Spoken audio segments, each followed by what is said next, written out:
Hey folks, this is Kalani. Anduin WRYNN is the 8th boss in the Sepulcher of the first one's raid, and he's actually the last boss you can fight in the first week the raid is going to open. So he's kind of like a pseudo-end boss, and apparently he was designed to hold up as an end-of-tier boss all by himself. The fight just became available for testing, so we're going to see how it's shaping up so far. To start with, every time Anduin melees the same target, he gains a stacking attack speed buff, so your tanks will need to tank swap to keep these stacks low. He also throws out some random debuffs called Domination Word Pain. This is just damage over time debuffs that need to be healed up. Anduin also uses Hope Breaker. He plunges Kingsmourne into the ground, dealing increasing raid-wide damage. Your healers need to be on their toes to keep everyone healthy. You also need to watch out for Wicked Star. The boss targets a few players with arrows over the head and then he throws a star out towards them. The star also then goes back towards the boss, so you need to dodge the star coming out and going back in. The star deals damage and silences anyone who gets hit for 3 seconds. The boss will also cast Befouled Barrier. This drops a big shiny AoE somewhere in the arena that lasts for 25 seconds. When it expires, it deals damage to your entire raid and everyone gets a massive healing absorb debuff. To get rid of the barrier, you need players to stand inside of it and your healers need to heal those players. The barrier absorbs 75% of all healing done to players inside it,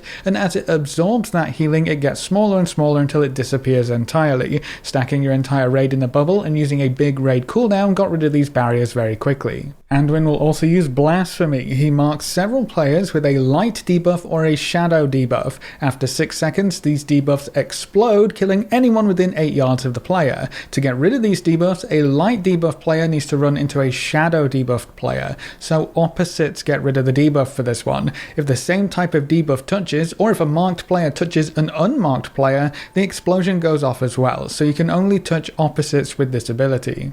And then his last major ability is Kingsmourne Hungers. He winds up a big black semicircle and slashes out, dealing damage to anyone in that semicircle. Anyone who gets hit by Kingsmourne will also have their soul temporarily banished and sent into the downstairs realm. There are a bunch of different adds down here. 4 of the adds need to be healed to full health before they reach the outside of the room. Completely healing an add will give Anduin 5 energy. 4 small adds need to be DPS down before they reach the middle of the room. Killing these small adds gives Anduin 5 energy each, and they can be CC'd and slowed and knocked, so you probably want to group them up. And then there's one big ad that needs to be tanked and DPS down. The big ad will give Anduin 20 energy if it's killed. You only have 35 seconds down here to get as much done as possible, so it's definitely a race against the clock. The big ad also has an AoE that needs to be healed up, so you'll need to send a tank down here, at least a couple of healers, and a lot of DPS. It will probably end up just being half your raid being sent downstairs while the other half handles the upstairs. Anyone who gets hit by Kingsmourne also gets a debuff that increases the damage they take from Kingsmourne by 1000% for 2 minutes, so you'll most likely rotate your group going down.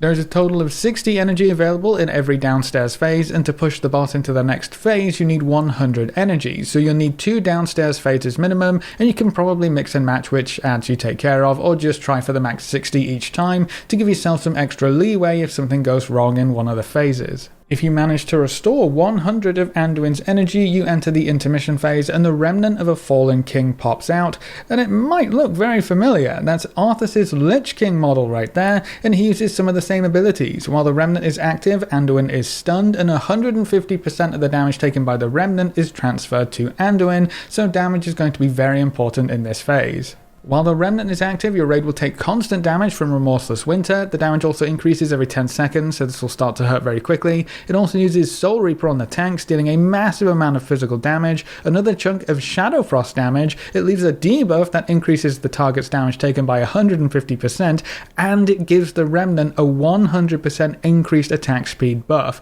so your tanks will need to swap very quickly when this goes out. The remnant also summons a whole bunch of adds. The little adds are going to jump all over the place, dealing AoE damage and reducing the effectiveness of heals on the targets that get hit. On heroic mode, the adds also explode on death in a mini AoE, so you're going to need to dodge that. And then also on heroic mode, you'll get some big adds. They gain stacks of an attack speed buff the longer they're alive, they lose health over time, and when they get to low health, they try to cast a big explosion, so you have to kill the adds off before they can finish that cast. We're not too sure how long this phase lasts, but you go back and forth between facing Anduin and refueling his energy, and then the remnant to burn down Anduin's health. A big thank you to Lucid of the Guild Nascent for letting us use this footage of the remnant intermission phase. When Anduin becomes active again, he'll use a new ability, Grim Reflections. It sounds like a bunch of shadow images of Anduin will appear around the room and try to cast a big AoE fear, so interrupting them is going to be very important. When you restore Anduin's hope again, the Remnant of the Fallen King will use a new ability, March of the Damned. Armies of the Damned march across the arena, stunning anyone they come into contact with,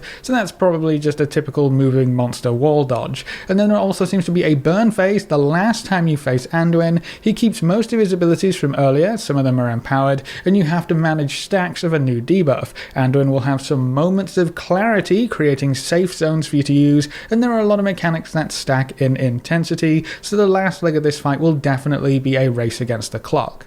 Seeing ARTHAS again is very interesting, and it pretty much confirms that ARTHAS was the soul that was transformed into Kingsmourne to really do the whole domination thing, right? Or at least part of ARTHAS' soul, and especially with the interactions with the special NPCs in the encounter area and some of the text that's said, it's pretty cool. Overall, the fight looks like it's going to be a tough nut to crack. You have a lot of DPS and healing checks throughout the entire fight, but it all comes together into a neat boss package. I agree that this could probably be an end of tier boss from the way it's designed, especially on Mythic, and I do expect Mythic will provide a good challenge for the world first guilds. I love that the fight taps into Anduin's old priest playstyle with some of the abilities too, and it's going to be a fun dance back and forth through the phases. But what do you think from what you've seen so far? How do you feel about the presence of ARTHAS in the Kingsmourne blade? Leave all your thoughts in the comment section below. A big thank you to all of our supporters over on Patreon and to everyone who's subscribed on Twitch. You can see their names floating by on screen. If you want to see more videos like this, make sure to subscribe and ring that notification bell so you never miss another video.